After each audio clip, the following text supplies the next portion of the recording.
যত বড় পাওয়ারফুল লোক হন, জনাব তারেক রহমান আপনাকে বলছি, হাসিনার থেকে পাওয়ারফুল আপনি কোনোদিন হইতে পারবেন না।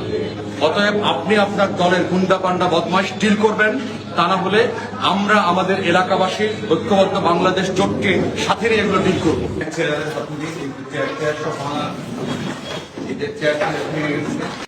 বিএনপি একটা মাতাল মাদকগ্রস্ত সংগঠনে পরিণত হয়েছে। তার সাথে কোনো ভালো মানুষ, ভদ্র মানুষ নাই এলাকা।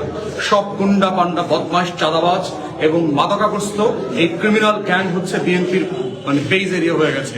আমরা বলবো, তারেক রহমানকে বলছি, যদি আপনি সত্যিই দেশে নেতৃত্ব দিতে চান, মাথায় রাখবেন যে আপনাকে এই ক্রিমিনাল গুণ থেকে আপনাকে বের হয়ে আসতে হবে। আপনি যদি 31 দফার বাংলাদেশ চান, আপনাকে বদলাইতে হবে। আপনি যদি মনে করে থাকেন আপনি ক্ষমতায় যাবেন, আপনার ক্ষমতাকে কিন্তু আমরা চ্যালেঞ্জ করবো, এটা মনে রাখেন। বাংলাদেশ 24-এর আগের বাংলাদেশে ফিরবে না। আপনি যত বড় পাওয়ারফুল লোক হন, জনাব তারেক রহমান আপনাকে বলছি, হাসিনার থেকে পাওয়ারফুল আপনি কোনোদিন হইতে পারবেন না। অতএব আপনি আপনার দলের গুন্ডা পান্ডা বদমাইশ ডিল করবেন, তা না হলে আমরা আমাদের এলাকাবাসী ঐক্যবদ্ধ বাংলাদেশ জোটকে সাথে নিয়ে এগুলো ডিল করবো। এবং এর পুরো দায় হচ্ছে আপনার দলের এবং স্থানীয় প্রশাসন থেকে শুরু করে নির্বাচন কমিশনের প্রত্যেকটা পর্যায়ে তাদের ব্যর্থতা আমরা প্রত্যেক দিন দেখতে পাচ্ছি একটা ভালো নির্বাচন ওঠানোর জন্য।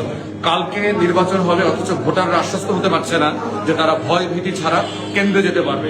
অতএব এর পুরো দায় প্রশাসন এবং তারেক রহমানের বিএনপিকে নিতে হবে। আমরা আশা করব দ্রুততম সময়ে এই ক্রিমিনাল গুন্ডাদেরকে গ্রেফতার করে রিটার্নিং অফিসার প্রমাণ করবেন, ডিসিএস কে প্রমাণ করবেন যে তারা আসলে একটা ভালো নির্বাচন করবার জন্য প্রস্তুত।